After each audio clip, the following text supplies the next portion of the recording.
Celebración de un aniversario. Un día como otro cualquiera. Un día de lo más corriente. Vyacheslav Mikhailovich Molotov. Durante varias décadas, uno de los hombres más poderosos de la Unión Soviética. Jefe del gobierno, ministro de Asuntos Exteriores, gris eminencia de una potencia mundial. Su vida se desarrolla en un siglo caracterizado por los extremismos. Un temerario de sangre caliente, un joven rebelde en contra del zarismo que se convirtió en un frío y calculador gestor del terror comunista.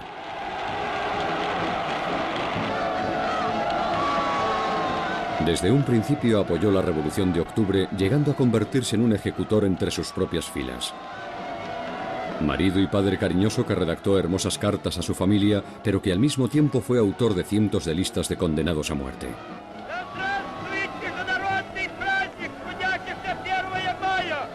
Este hombre llegaría a traicionar a su propia esposa para aplacar la cólera de Stalin.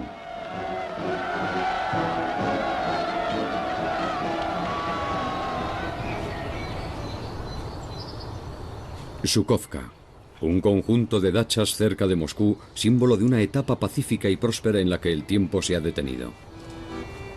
Aquí es donde Molotov pasó sus últimos años. Un hombre discreto y hermético del que la historia se había olvidado hacía mucho tiempo, pero cuyo nombre todos recordaremos siempre por una extraña razón. Cada vez que alguien arroja una bomba de gasolina en algún punto del planeta, un cóctel Molotov. Recorría este camino a diario. Hasta su vejez, Molotov es un hombre de costumbres. Su paseo al kiosco es uno de sus rituales cotidianos. Lee el Pravda todas las mañanas y el Izvestia todas las noches.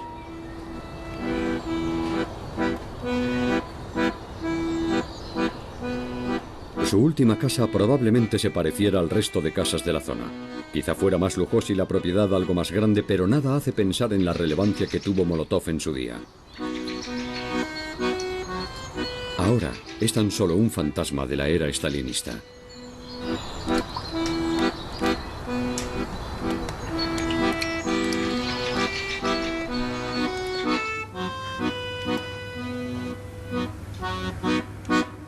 El día 1 de mayo de 1985 probablemente leyó una de las páginas de Pravda con especial rencor. Moscú, el primer desfile del nuevo secretario general Mikhail Gorbachev. Se escuchan muchos aplausos, pero muchas cosas han cambiado. Las nuevas doctrinas han sido bautizadas con nombres como perestroika y glasnost, que fomentan la transparencia y el análisis de la sociedad. El suelo de cemento sobre el que la antigua guardia se elevaba por encima de la realidad empieza a tambalearse. Molotov se rebela contra Gorbachev. Su propia vida le da grandes razones para hacerlo. Había estado más de 40 años detrás de Stalin, a su lado, trabajando continuamente codo con codo.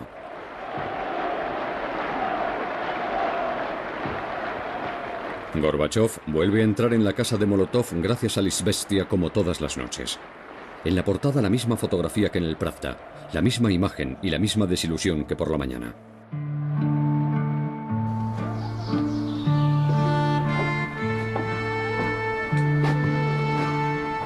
Este hombre que observa las fotografías de Gorbachev en el Pravda como si estuviera mirando las fotografías de un traidor del sistema comunista, diría en sus últimos años: es muy triste que haya habido tantas víctimas inocentes, pero yo duermo tranquilo.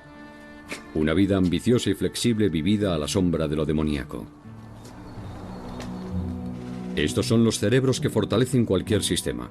Son ágiles y laboriosos, colaboran con el poder del gobierno y se ponen a su servicio hasta el punto de hacerlo abnegadamente.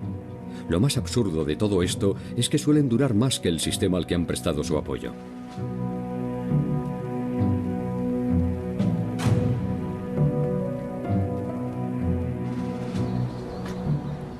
Fue Gorbachev quien abrió los registros de la cantidad de sangre derramada en la historia soviética, pero un anciano recorre un pasillo entre dachas como si en realidad fuera al encuentro espiritual con Stalin, con Yeyugashvili, con el hombre de acero. Este hombre también tenía un nombre de guerra, Molotov, cuyo significado es martillo o tan duro como el acero.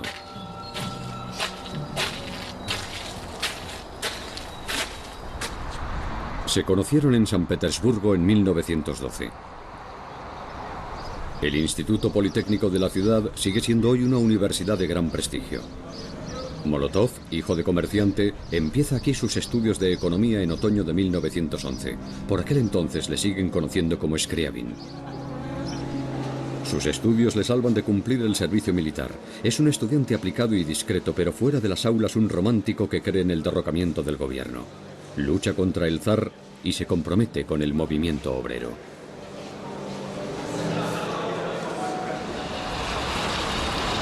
En lugar de estudiar, prefiere editar el Pravda, el periódico del pequeño grupo bolchevique en la sombra. El periódico fue fundado en San Petersburgo en abril de 1912. Lenin, el líder de los bolcheviques, envía artículos desde el exilio suizo. Scriabin suele sacarlo de sus casillas.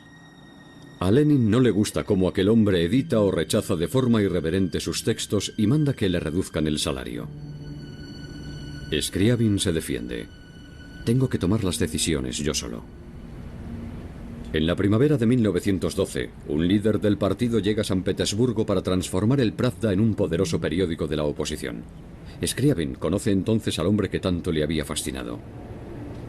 Le habían llamado el Lenin caucásico. El Pravda se convierte en el objeto de una reunión muy importante con Stalin.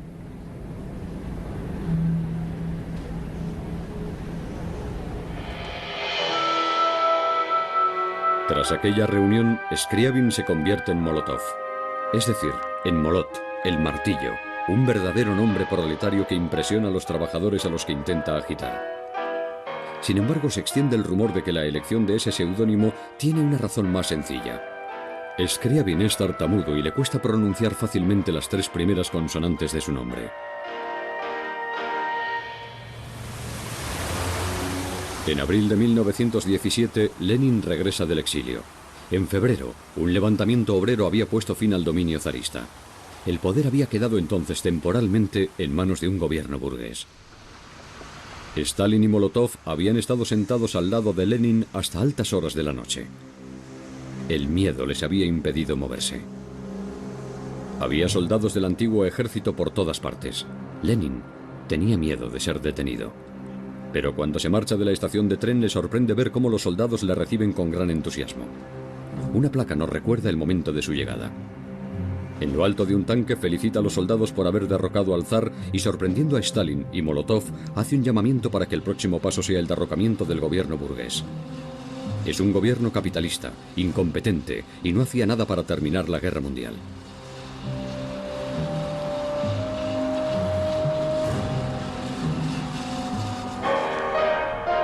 El descontento entre la gente es cada vez mayor, y el deseo de derrocar el gobierno alcanza niveles insospechados. Los agitadores fomentan el malestar. Molotov también contribuye.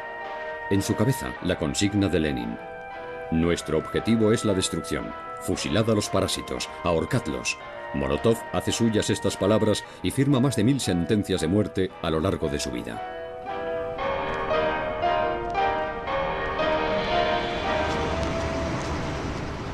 En 1917 los bolcheviques acceden al poder tras la Revolución de Octubre. Cuando el Palacio de Invierno, sede del gobierno provisional, es asaltado, Molotov no se encuentra en él, a pesar de que poco antes aquel miope había estado haciendo prácticas de tiro con su pistola. La detención del gobierno burgués tiene lugar en el salón principal. Molotov lamentará el resto de sus días no haber estado allí. En ese momento se encontraba deteniendo a una banda de contrarrevolucionarios en la Catedral de Kazán. Hoy en día el reloj sigue marcando la hora del ataque en el palacio, las 2:10 de la tarde. A esa hora concluyó el asalto. Los cielos alumbran la revolución, pero lo que para los revolucionarios es un amanecer rojo, para sus opositores es el amanecer del horror. Y mientras tanto, la vida continúa. La primera noche de la nueva era, las prostitutas vuelven a pasar frío en la avenida Nevsky como si lo sucedido no fuera con ellas.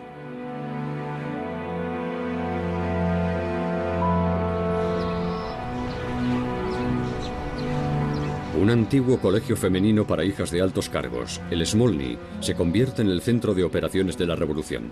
Los primeros días tras el asalto al Palacio de Invierno, la cúpula alrededor de Lenin no abandona el edificio.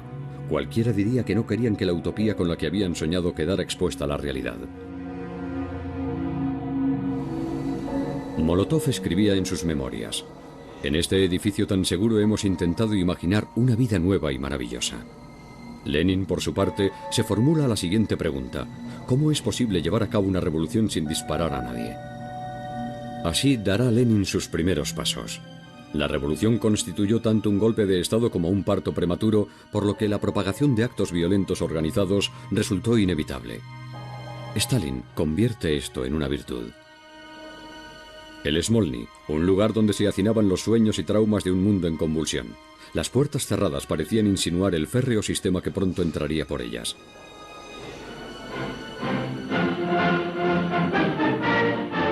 Primer aniversario de la revolución. Ya en el primer año llevaba la semilla de su dialéctica. La privación es inseparable del entusiasmo.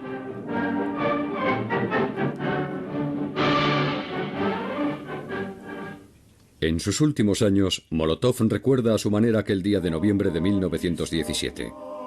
Brindó por los hombres más importantes para él, por los que habían quedado por el camino. El primer brindis se lo dedica a Stalin. Escucha su canción favorita, Suriko, una canción típica de Georgia que versa sobre la pérdida de un gran amor en el pasado. El segundo brindis es por Lenin. Una vez más, silencio sepulcral. Es la forma de honrar los momentos más importantes.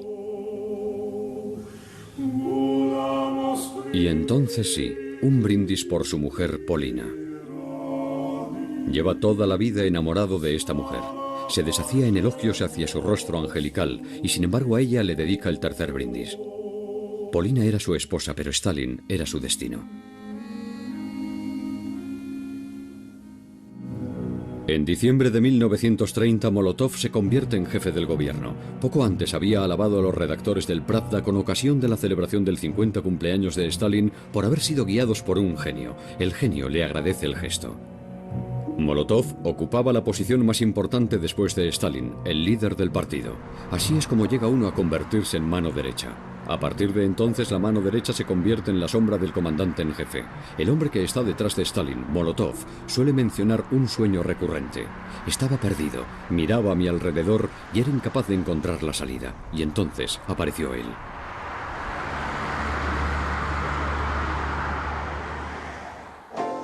Él, Stalin, siempre está ahí. También para la mujer de Molotov, Polina, cuyo nombre de pila era Semsushina, es decir, Perla. Polina procedía de una familia judía pobre. Molotov la había conocido en 1921 en una conferencia de mujeres. Polina se convirtió en la comisaria popular para asuntos de pesca. Anteriormente había dirigido una fábrica de perfumes. Mi marido trabaja con almas, yo trabajo con caras. Había presentado su primer perfume a Stalin. El comentario de este, huele bien, la hace feliz y ella decide ponerle el nombre de Moscú Rojo.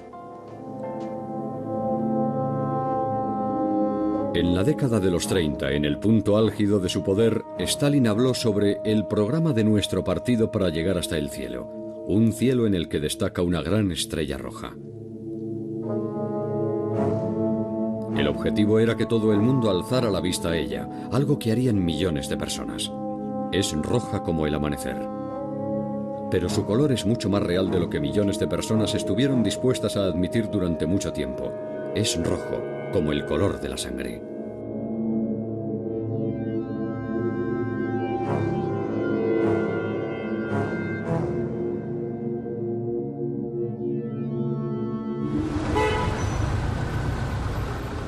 La Lubianka, en Moscú, el cuartel general de la policía secreta.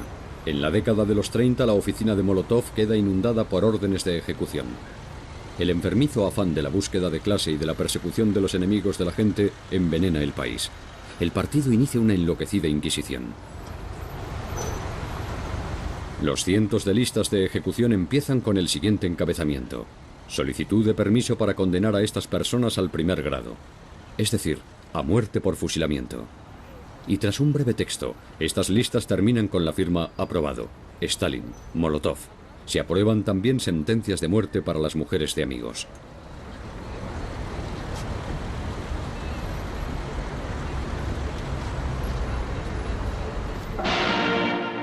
Celebración del 1 de mayo de 1937. También es el año de una irrefrenable fiebre del ladrillo. Stalin está en el momento álgido de sus poderes. Es el poder del partido que ha industrializado y colectivizado el país con un puño de acero. Es el poder militar del partido. Es el poder del funcionariado y es el poder de los escuadrones de ejecución. 1937 es el peor año de la ola de terror. El campo de ejecuciones de Butovo, cerca de Moscú. Uno de los peores gólgotas de las purgas comunistas. Molotov diría cerca de 1937. Quizá rodaron demasiadas cabezas. La indecisión en el partido y entre la población disminuyó. Todo estaba en las manos de Stalin y en las mías.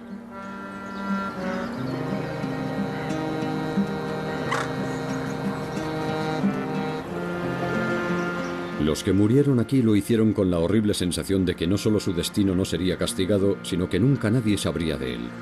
Quedaría silenciado para siempre. Aquí se erige en vano una cruz para aplacar los ánimos por unos crímenes inenarrables.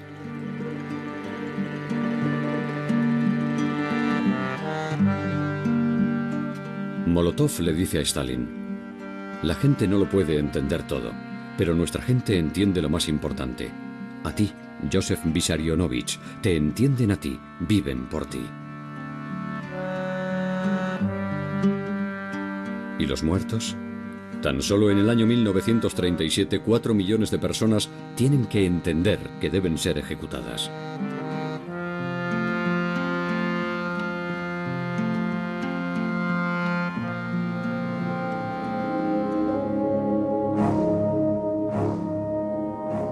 Sin embargo, las numerosas fotografías de la época desvelan una verdad oculta. Estas personas que permanecen de pie pasando frío en la Plaza Roja parecen llenas de aprensión. Es como si no las motivara únicamente la curiosidad, como si una amenaza invisible pendiera sobre ellas, como si fuera el miedo lo que las impulsa a aplaudir y a hacer el gesto del saludo con la mano.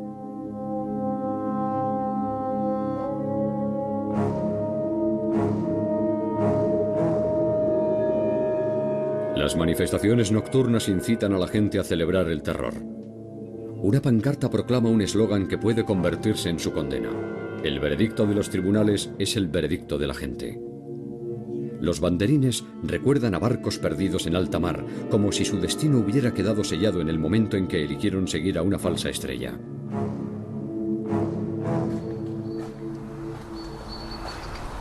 Molotov nunca superó que los logros de la Unión Soviética dejaran de contar y que solo se contaran las víctimas. Pero sí, efectivamente las víctimas cuentan cuando se hace un compendio del valor ético de un sistema.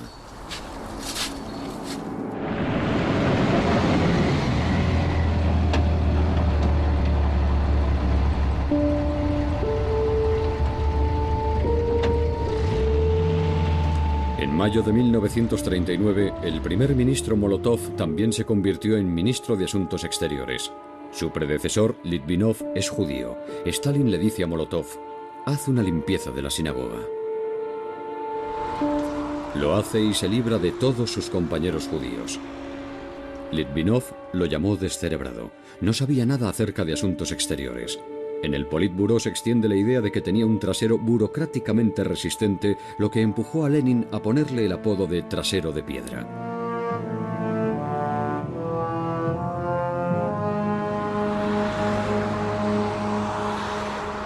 El águila alemana y la estrella soviética, símbolos de dos mundos conformados por una antigua enemistad. En agosto de 1939, el antiguo ministro de Asuntos Exteriores de Hitler, Ribbentrop, anteriormente el representante alemán de la marca de whisky Johnny Walker, viaja a Moscú. Ribbentrop sabe perfectamente con quién se va a reunir. Los blancos empleados para el entrenamiento de tiro de precisión están marcados con esvásticas y los niños juegan a cazar fascistas. Stalin teme una invasión alemana y arma a su país. Sin embargo, Alemania invade Polonia pocos días después. Hitler necesita convencer a Moscú de que Rusia no está amenazada.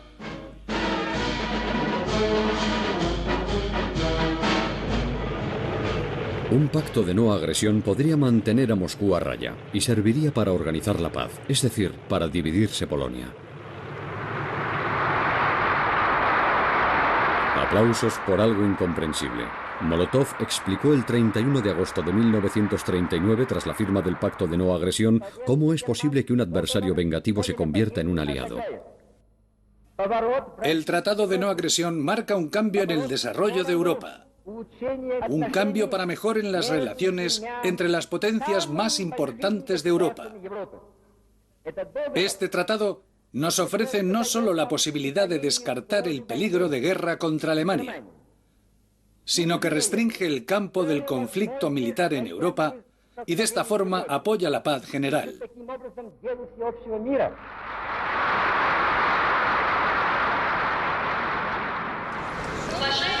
Moscú, estación de ferrocarril Bielorrusia.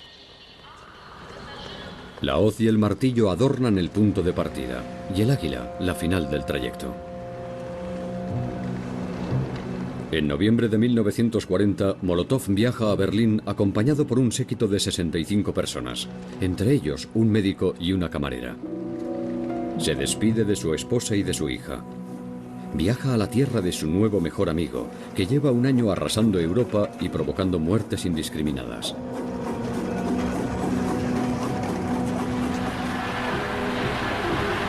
Después de que Hitler, que había derrotado a Francia con su Blitzkrieg o guerra relámpago, entrara en París de forma provocativa, es recibido con honores en su país por una muchedumbre que se agolpa de forma automática en las calles. Molotov, que en un telegrama calificaba la campaña de ingeniosa, también quedó enmudecido ante el letal entusiasmo.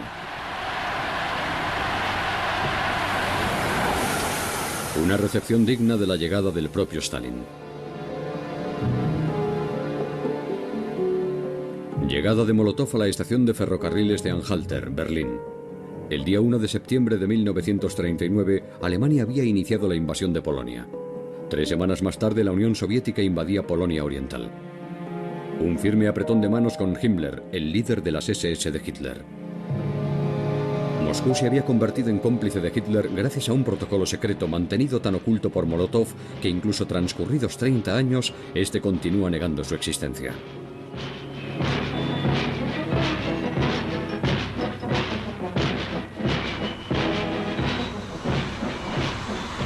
Durante su estancia de 48 horas en Alemania, Molotov se hospedó en el Palacio Bellevue. Esconde una pistola debajo de la almohada por lo que pudiera pasar. La encuentra la mujer de la limpieza. Tras mantener una conversación con Ribbentrop y Goering, se desplaza a la nueva Cancillería del Reich.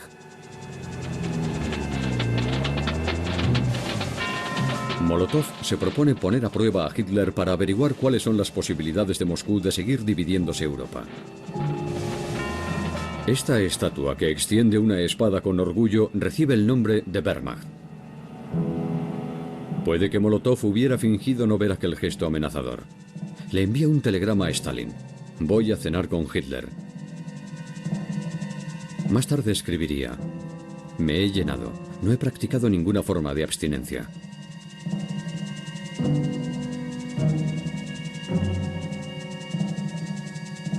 Acerca de la conversación mantenida, Molotov informa a Stalin de que Hitler es vanidoso e inteligente, pero también intolerante. Regresa de Berlín con las manos vacías. ¿Sigue ciñéndose al 100% al Tratado de 1939? Le pregunta a Hitler. Sin embargo, no obtiene respuesta. Seremos fieles socios, aseguró Stalin. Molotov calificó al gobierno nazi de un sistema ideológico susceptible de ser aceptado o rechazado como cualquier otro sistema, pero los criminales son los que desean destruir una ideología a través de la guerra.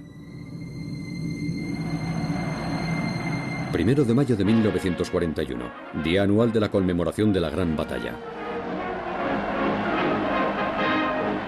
Stalin y Molotov aparecen en la tribuna del tradicional desfile militar.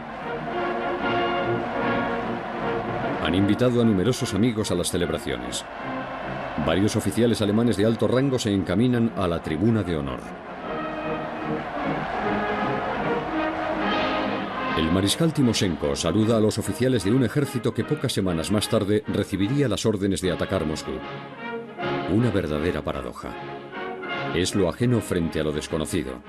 La historia es caprichosa y de la noche a la mañana decide imponer un terrible destino. No hay marcha atrás.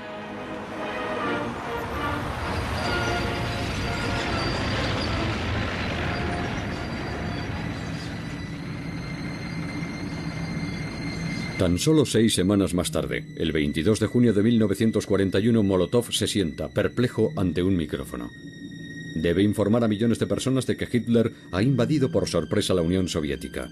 Puede que ahora ya no le parezca tan ingenioso el avance destructivo de los alemanes en Polonia y en otros países de Europa.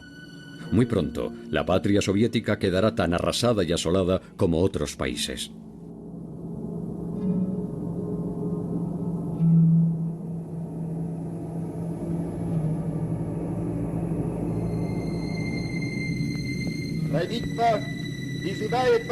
Ciudadanos de la Unión Soviética, el gobierno os insta a que cerréis filas alrededor de nuestro glorioso partido bolchevique, alrededor de nuestro gobierno, de nuestro gran líder, el camarada Stalin. Nuestra causa es justa. El enemigo será aniquilado. Saldremos victoriosos.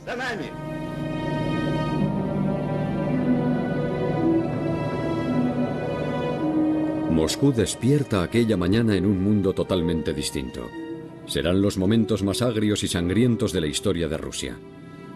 En 1939, Molotov había tenido que explicar al pueblo ruso por qué los alemanes de repente se habían convertido en amigos. Ahora su discurso debe dejar claro que su amigo nunca ha dejado de ser el gran enemigo de siempre. Esta guerra se cobrará la vida de millones de personas.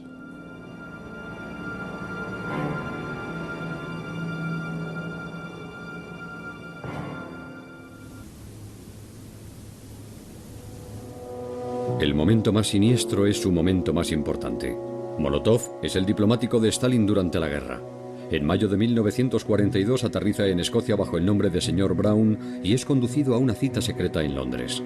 Stalin presiona a Gran Bretaña para que abra un segundo frente a Hitler. El ministro británico de Asuntos Exteriores, Eden, califica a Molotov de un hombre duro muy hábil en el uso de su timidez. Churchill recibe a Molotov en Londres y, a pesar de su oposición al sistema comunista, califica al político soviético de hombre cruel y de sangre fría, con una destreza muy moderna en las negociaciones y un hombre con el que he mantenido una agradable conversación.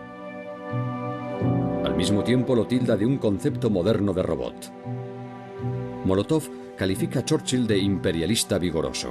Hace noche en la propiedad de Churchill y, una vez más, una de las doncellas encuentra una pistola bajo la almohada. Molotov vuela entonces de Londres a Washington y desde el aeropuerto se desplaza a la Casa Blanca. En los Estados Unidos también transmite las peticiones de Stalin. Negocia con el presidente Roosevelt, que lo ve como un hombre honorable y un amigo.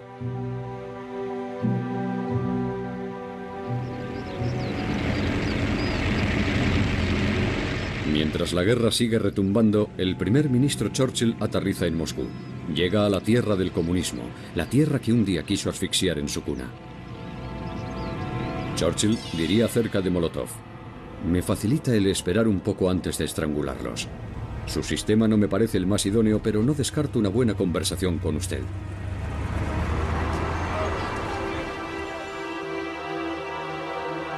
En su conversación con Stalin, Churchill alaba la heroica lucha del pueblo ruso.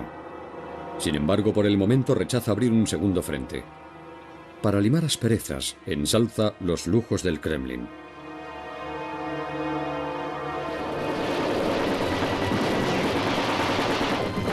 Mientras tanto, continúa la batalla estival alrededor de Stalingrado.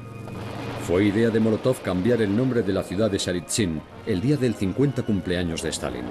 Ahora la ciudad se convierte en un punto de inflexión en la Segunda Guerra Mundial.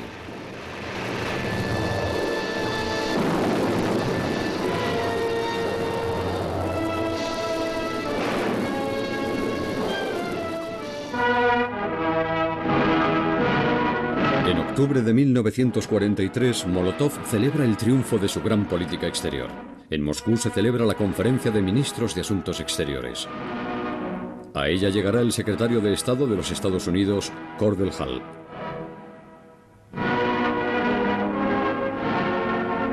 Y poco después, el ministro británico de Asuntos Exteriores, Anthony Eden.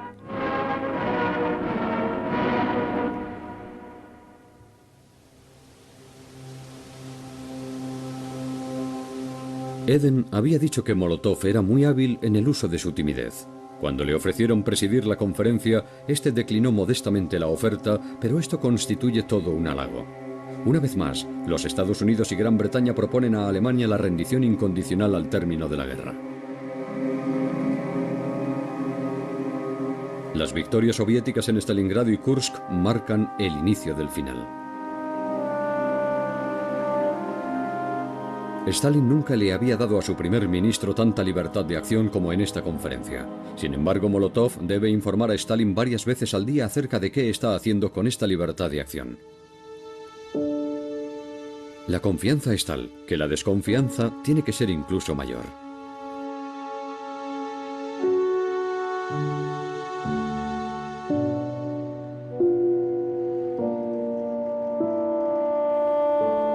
Kiev es liberada el 6 de noviembre de 1943, inmediatamente antes del aniversario de la Revolución de Octubre. En esta ocasión, Molotov celebra en Moscú la fiesta de la victoria más ostentosa de toda la guerra. Todo el cuerpo diplomático se emborracha abiertamente. La guerra y sus mundos, totalmente contradictorios.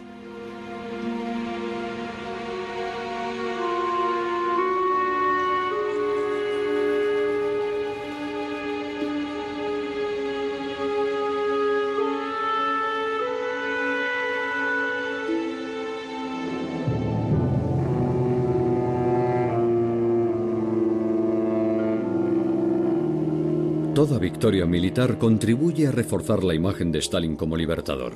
Las imágenes también retratan a Molotov como un hombre grandioso y decisivo.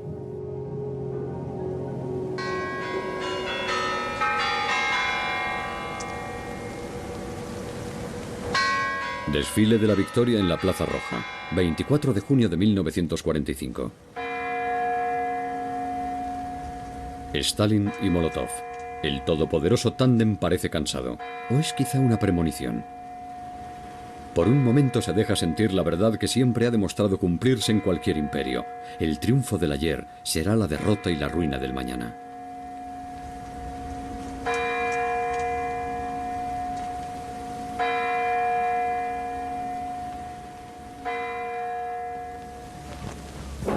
El escritor Ilya Ehrenburg diría acerca del desfile de Moscú: cada estandarte clavado en el suelo contribuía a propagar un nuevo mal, que Stalin había ganado esta guerra él solo.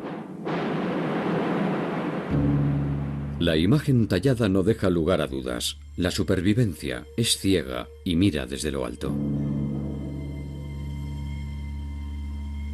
Al final, las imágenes caen al suelo, como si ellas solas se hubieran puesto en pie, como si nadie se hubiera arrodillado nunca ante ellas. Serán los últimos martillazos que se escuchen. La historia sonríe, al menos por una vez.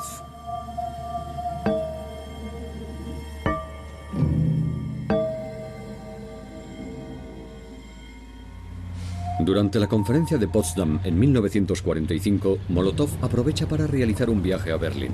Se deja llevar por los recuerdos, mira a su alrededor.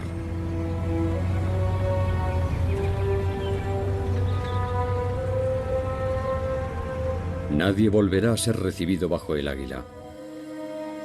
Aquí solo sobrevive el polvo. Y la estatua con la espada en la mano, que había sido ostentosamente ofrecida al ministro soviético de Asuntos Exteriores, ha quedado hecha añicos.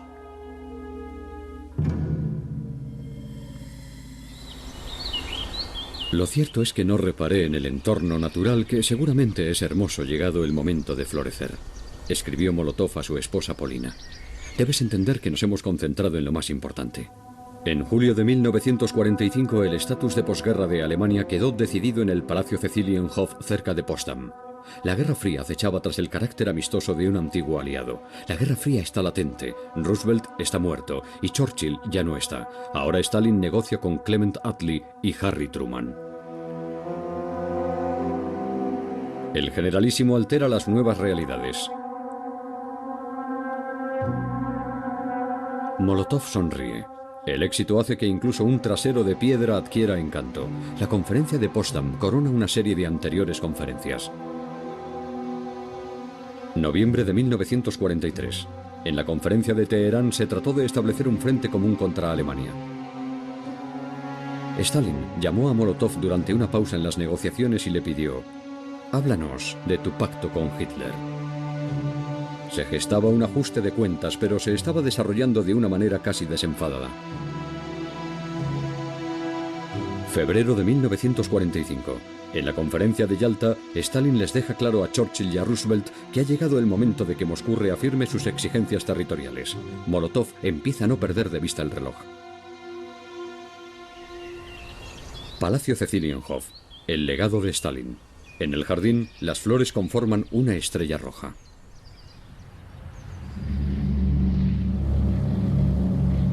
«1946. Un avión sobrevuela París. Molotov observa la ciudad por cuya conquista había felicitado con entusiasmo y servilismo a Hitler. Pero aquello ya es historia. La política no tiene memoria. Es un desconcierto de almas flexibles y puntos de vista.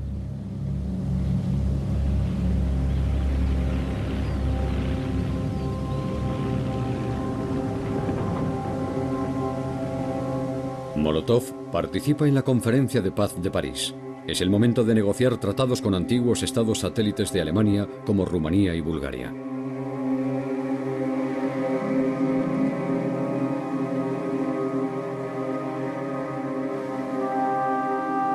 Se convierte en el principal opositor diplomático a Occidente y disfruta con ello. Le escribiría a Polina: «Estoy en el centro de todo». Aparentemente, y según palabras del ministro británico de Asuntos Exteriores, sigue siendo reservado, silencioso e inescrutable. Incluso el secretario de Estado de los Estados Unidos, Burns, también lo percibió así. El diplomático moscovita es tremendamente organizado. Durante una de las pausas le dice a sus compañeros: «Voy a reposar 13 minutos».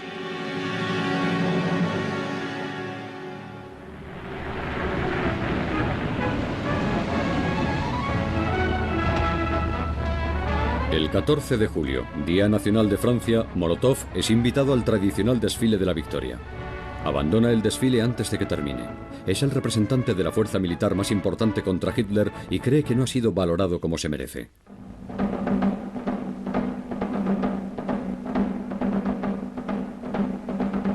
Stalin confirmará que se ha comportado muy correctamente. Es importante mantener el prestigio de la Unión Soviética en asuntos grandes y pequeños.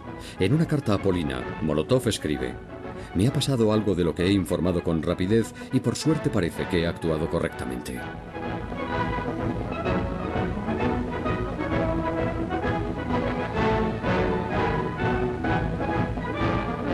Molotov no estaba seguro de qué hacer. Esta inseguridad es uno de los cimientos espirituales de un funcionario comunista, porque lo que es cierto ahora puede ser falso dentro de un instante.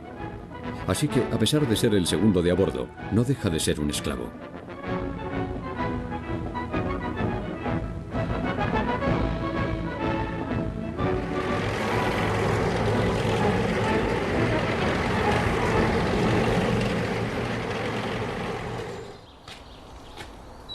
Las distintas conferencias celebradas por todo el mundo eran su escenario.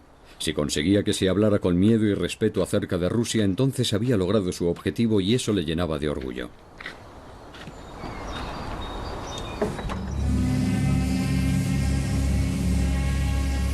Molotov viaja en barco a Nueva York en octubre de 1946 con la reina Isabel. Junto con otros 150 delegados, se dirigen a la Asamblea General de las Naciones Unidas, fundada un año antes en San Francisco.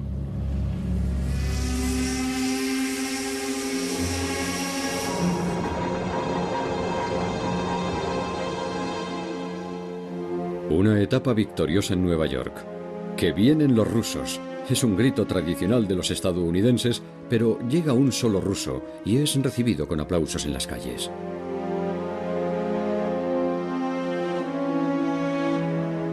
El Waldorf Astoria. El secretario de Estado de los Estados Unidos, Burns, coloca a las Naciones Unidas en contra de la Guerra Fría. No he propuesto un brindis por un gobierno, ni por un individuo. He propuesto un brindis por la paz y por la comprensión de todas las personas de nuestro mundo, de nuestro único mundo. Únanse al brindis. Paz para el mundo.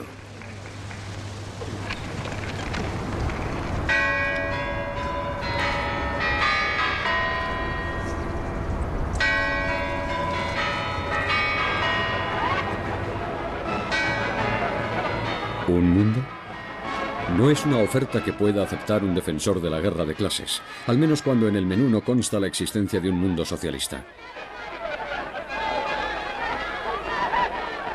Quizá estos cánticos pronto se acallen, pero ellos no lo saben. Estos son bailes en nombre de la desgracia, aunque esta gente lo desconoce. Molotov tampoco ve la desgracia que lo envolverá. Stalin está preparando una nueva oleada de purgas.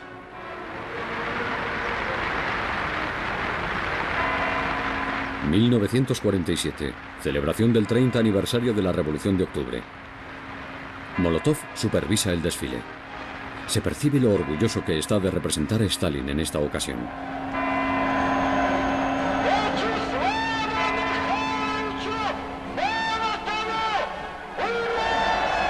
Los altavoces gritan: Vyacheslav Mikhailovich Molotov. ¡Hurra! Tras el final de la guerra, Stalin le dice a Molotov: mis días están contados, pero tú estarás ahí por nuestro país.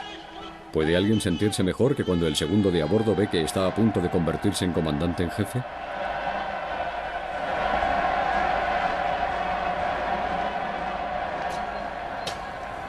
Revisar nuestra vida solo tiene sentido si tenemos el valor de mirar de frente y sin miedo las cenizas de los años pasados. Molotov traicionará a Polina, sacrificará su gran amor por el gran amor que siente por Stalin, pero reconocerá en el último momento haber cometido aquella traición en aras de una buena causa.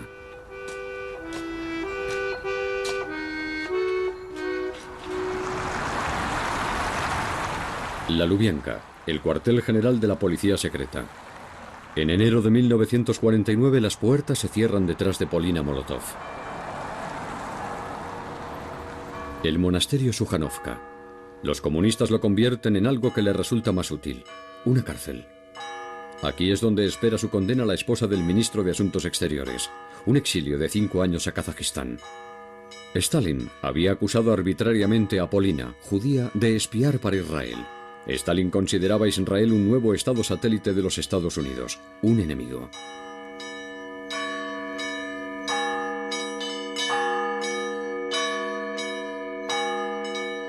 Un monasterio como mazmorra.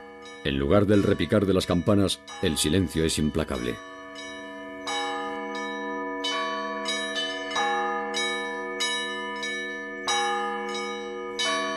Molotov se queda paralizado cuando su esposa es humillada en el Politburó, pero la perversión de la disciplina aumenta cuando Stalin solicita una votación. Para él nada es sagrado. Ahora cada miembro debe mostrar su lealtad en público. Molotov se abstiene. Esto no es valor, es cobardía.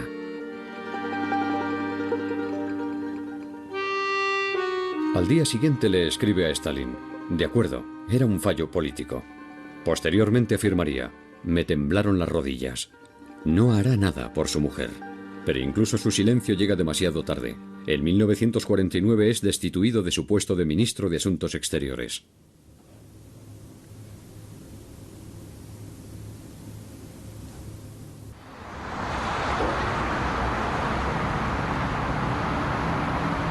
...1952... el Congreso número 19 del partido. Cualquiera diría que los delegados se encaminan a un juicio. Molotov sigue siendo miembro del Politburó, pero es recibido con hostilidad. Stalin lo había acusado absurdamente de ser agente secreto, de haber comprado el tren que él había utilizado en sus viajes en Estados Unidos. El dinero empleado para ello solo podía haber provenido de los imperialistas. Diría Stalin tras el Congreso del partido: no quiero volver a ver a Molotov. Prácticamente una condena a muerte. A pesar de todo, Molotov debe pronunciar el discurso de apertura del Congreso, y lo hace, un elogio al hombre que lo había relegado y amenazado.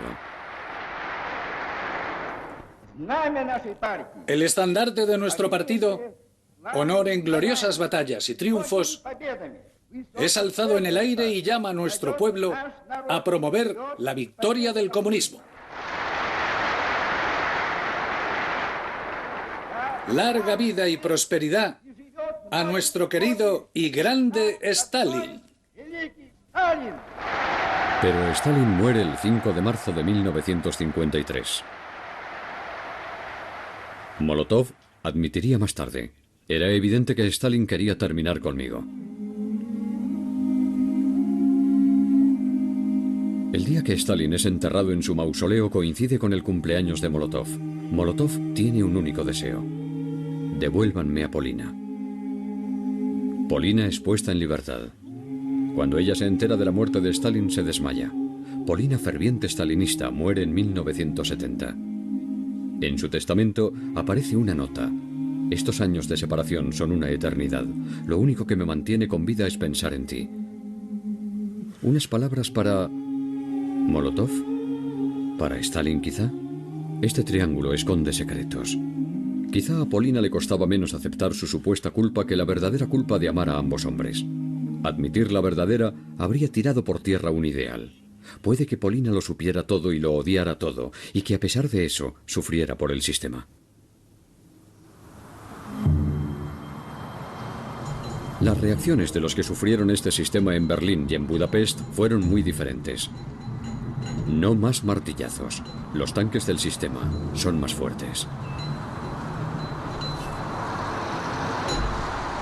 Tras la muerte de Stalin, Molotov se convierte de nuevo en ministro de Asuntos Exteriores 3 años más. Habla con Adenauer acerca de los últimos prisioneros alemanes de guerra. En mayo de 1955 un conflicto decisivo sale a colación. Molotov se opone a los planes para reconciliarse con Yugoslavia. Se niega a viajar para ver a Tito. Khrushchev diría: pero si en 1939 accedió usted a hablar con Ribbentrop. En 1956, el 20 Congreso del Partido Comunista ajusta cuentas con Stalin. Molotov, el hombre a la sombra de Stalin, debe sentirse como si también él estuviera en el banquillo. Bajo la presión de la atmósfera general, no puede negar haber sido cómplice del terror. No puedo negar mi responsabilidad política, pero no he sido más responsable que cualquier otro miembro del Politburo. Es decir, como si él fuera uno de tantos y no el número 2.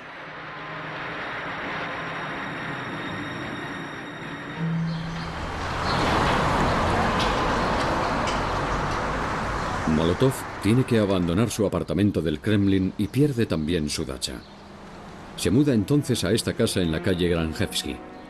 Es destinado como embajador a Mongolia porque los otros países se niegan a aceptarlo como embajador. Trabaja para el Organismo Internacional de la Energía Atómica en Viena. Desde su acomodada vida en esta ciudad, escribe a Moscú solicitando la rehabilitación de la figura de Stalin.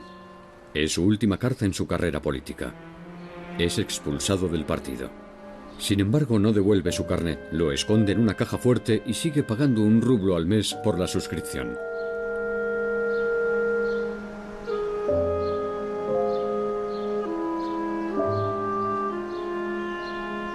En su casa no hay ninguna placa conmemorativa con su nombre. En 1985, Molotov tiene que leer en el Pravda: la cultura soviética es más que los organismos de Stalin y los cócteles de Molotov.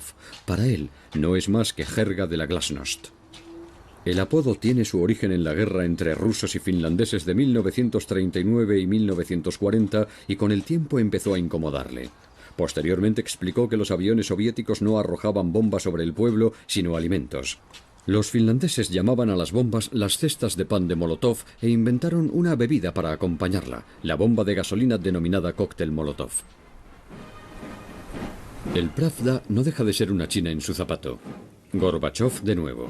Las informaciones del 40 aniversario de la victoria sobre la Alemania de Hitler y ni una invitación. El desfile del 9 de mayo de 1985 se desarrolla sin su presencia.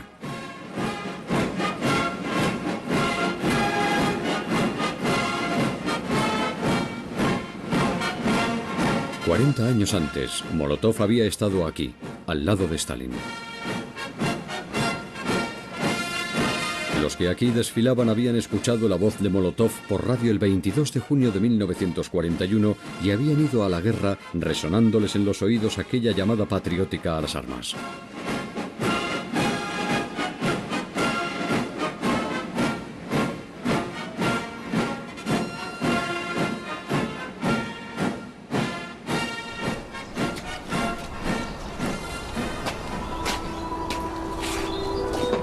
Molotov muere en noviembre de 1986. Es el mes de la revolución. Tenía 96 años. Sucede entonces lo inesperado. Se celebra un funeral de Estado, uno pequeño. Una estrella dorada de héroe de la Unión Soviética descansa sobre un cojín. La número 79. El periódico Izvestia recoge un elogio hacia su figura, pero el Pravda no menciona a su fundador.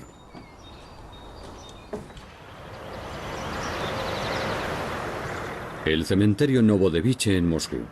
Un lugar místico. Aquí, la muerte había unido a amigos y a enemigos, a poderosos y a indefensos, a asesinos y a víctimas, a poetas y a sus profanadores. Vyacheslav Mikhailovich Molotov es enterrado al lado de su esposa Polina.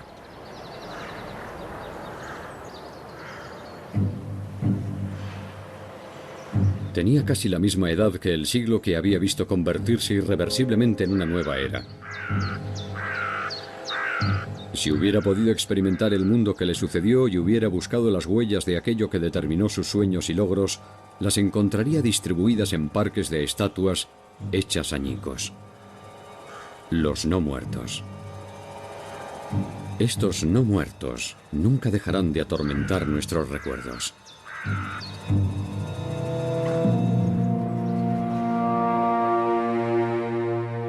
Molotov, el hombre detrás de Stalin.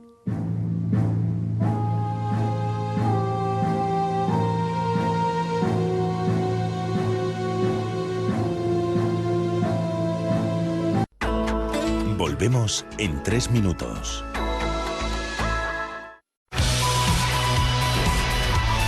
Bayern Múnich, Chelsea. El campeón de Champions frente al campeón de la Europa League. Guardiola frente a Mourinho. Primer título europeo de la temporada. Desde Praga, Bayern Múnich, Chelsea. Supercopa de Europa. Hoy a las 8:30 en la 1. Bayern Múnich, Chelsea. Partido ofrecido por Ford y Mastercard, patrocinadores de la UEFA Super Cup. ¿Preparados? Vamos. Grandes actrices, inteligentes y hermosas. Ella lo tenía todo. Tenía belleza, sex appeal y talento. Dos personalidades fuertes que dejan huella. Tengo una voluntad que a veces me sorprende a mí misma. Soy como un caballo desbocado. Formábamos una pareja perfecta, muy compenetrada. Dos mujeres de película. Godard me dio un papel en Je vous salue, Marie. Le gustó la mirada que vio en la foto. Divas del cine, la noche temática. Mañana a las 11 en la 2.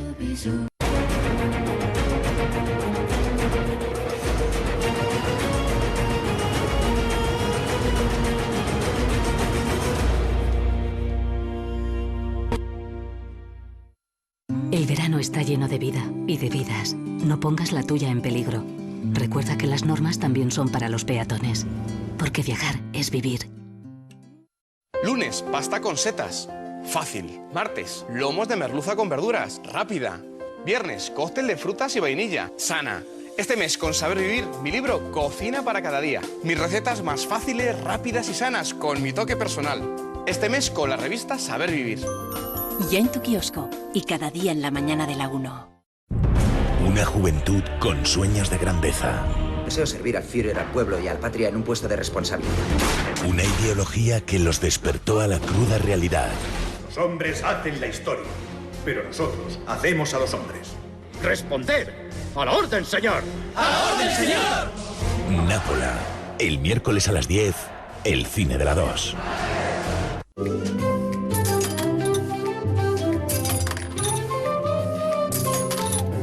El seguro de coche de Línea Directa patrocina el cine de la 2. Un crimen sin resolver. Juan ha degollado a su mujer. Soy inocente. Una venganza. Enviaste a Mariana a una muerte segura. Pagarás por ello. Una misión. Levantaré cada roca, cada trozo de arena. Que en ese bosque hasta que quede con él. Vuelve el héroe. Águila Roja, nuevos capítulos. Muy pronto en la 1. ¿Qué haces aquí? Que no me podía ir sin saber el final. ¡Nuevo! ¿Sabes qué es el autismo, así? Sí, que soy un poco diferente. Definimos como autismo la forma de expresión del comportamiento de una persona. Necesitan cuidados y centros especiales. Este es el hogar lugar donde vive mi hija Virginia. Ellos están constantemente reclamándonos actividad. Pero sobre todo, mucho, mucho cariño. Pues en su mundo es una persona feliz. En Documentos TV, El laberinto autista. El domingo a las 11 en la 2. Viva la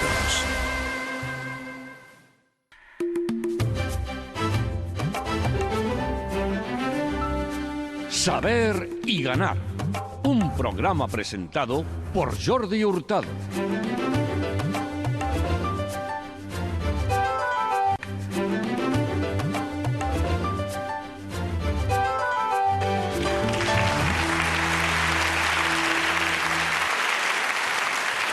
Bienvenidos amigos espectadores en Televisión Española, su programa Saber y Ganar. Ha estado 45 programas, que es muy importante. Se reincorporó este verano Miguel Ángel Gómez de Valencia. Hoy es su cumpleaños, así es que desde aquí queremos felicitarlo. ¡Felicidades, Miguel Ángel! Tus amigos los concursantes también te felicitan, lo has hecho muy bien y aquí te esperamos siempre, las puertas abiertas. Bueno, pues vamos a recibir ya a los 3 concursantes que tenemos hoy en esta última edición veraniega. Jorge, Arnau y Ainara. ¡Bienvenidos! Mucha suerte a los 3. Mi tocayo Jorge García. ¿Qué tal? Bienvenido, Jorge. Muy bien. Jorge Gracias. García Torrego. Eso es. Bueno, que viene de la Sierra de Madrid, concretamente de Torrelaguna y Miraflores. Eso es. Bueno, ¿que están cerquita, Torrelaguna? Sí, están como a media hora, pero como mi padre es de un pueblo y mi madre de otro, no quería problemas y sí, digo los dos y ya está. Todos contentos, todos saludados, Torrelaguna y Miraflores. Es licenciado en periodismo, es escritor, está trabajando en la universidad, ahí en ese departamento, en esa oficina de relaciones internacionales. Bueno, Jorge, mucha suerte. Muchas gracias. Ya sabe que es la última edición de verano de verano. Sí, ya se acaba. Se acaba el verano, claro, Sí, estamos ¿qué a vamos a finales hacer? de agosto y ya hemos hecho las maletas para volver a trabajar. ¿Están preparados ya todos? Porque el lunes vuelve el comodín, sí, vuelven los comodines. Me ha dicho Ainara que tiene unas ganas de verlos y disfrutarlos, ¿verdad? Ojalá. Bueno, sigo el orden. Presento a Arnau. Arnau Gomis, 5º programa. Bienvenido. Gracias. Mucha suerte. 1360 ya. Ahí está. Experto en relaciones internacionales, como Jorge, Así que es. trabaja ahí en la universidad, en las relaciones internacionales. Mucha suerte. Gracias. Arnau, de Sabadell. Y Ainara, que hoy cumple 24 programas, de Pamplona, bióloga, acabando el doctorado. Y ahí está, en esa posición hay que mantenerse, Ainara. Me voy a agarrar y no me voy a soltar. A ver si funciona así. Mucha suerte. 11.340 nos descubrió que buscábamos a través de las pistas el río, el Po, Sí. en Italia. El mayor río de Italia. Eso es. Y ya sabe que declarado Patrimonio de la Humanidad en 1999, el delta del Po. Pues no tengan Po. No tengan miedo. Suerte, marcadores a 0 y Juanjo Cardenal, se acaba el verano. Podíamos cantar aquello del dúo dinámico, Juanjo. Se acabó No, el era- verano.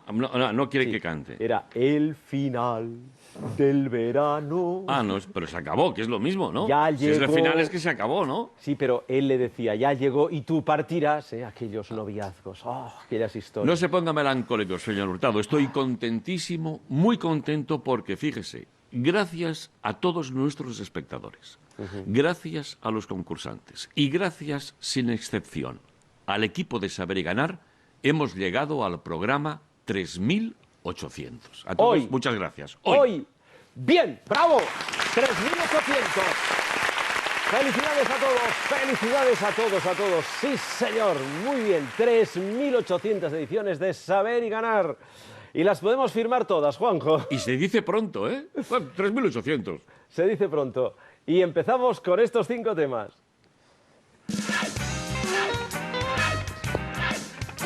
Ahí están, mujeres tenistas, la tabla periódica novelas del siglo XXI, Alpes y letras gallegas. Pues ahí están los 5 temas. Jorge, ¿qué prefiere? ¿Qué elige? Pues vamos a las novelas del siglo XXI. Hombre, seguro que le irá bien. Novelas del siglo XXI. Ese escritor le encanta escribir, le encanta leer y le encanta este programa. Suerte, Jorge. Muchas gracias. A responder. Adelante, tiempo.